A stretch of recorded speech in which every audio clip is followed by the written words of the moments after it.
of the most incredible things I ever saw was a woman who started out literally picking food out of a trash pile. Mhm. And she was basically, they shared with her how to start a chicken business, which then ended up as a pig business, which then ended up as a cattle business.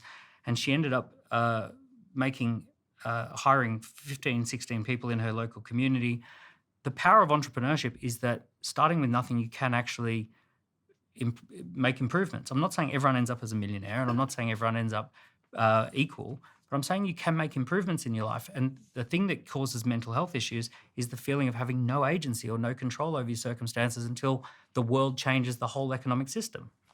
Listen, I never told people don't work hard. I never once said that. Never once said that. You Never said if once you said that. said if your dad wasn't rich, you'll never be rich. Which is true in 99.9% of cases. I've never told people don't work That's hard. actually I've not never true in told people, 99% of I've cases. never told people don't work hard, okay? And listen, if you think that Ugandans should be more entrepreneurial, I've never been to Uganda, maybe that's the problem out there, maybe that's the problem in Nigeria, maybe that's the problem in India. Listen, I've never said don't work hard, okay? When I brought my book out last year, the hardback, I was at some event and I come out, I was drinking in London Bridge, and I come out late, it was like 1 a.m.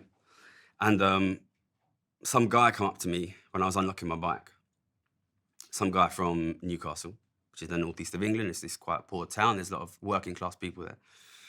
And he said, oh, I've been watching you on YouTube and I love your stuff. And this guy started crying. This guy started crying on the street, right, in front of me.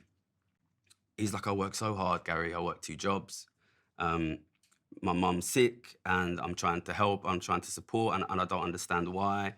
And I'm sorry that I'm crying. But nobody ever told me that it wasn't my fault before.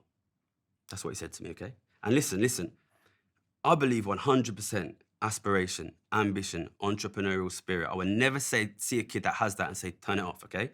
But the flip side of if you just work hard enough, you can make it, is if you didn't make it, it's because you didn't work hard enough and it's your fault. And I would like you to sit and think very hard before you send that message to young men and young women in our society.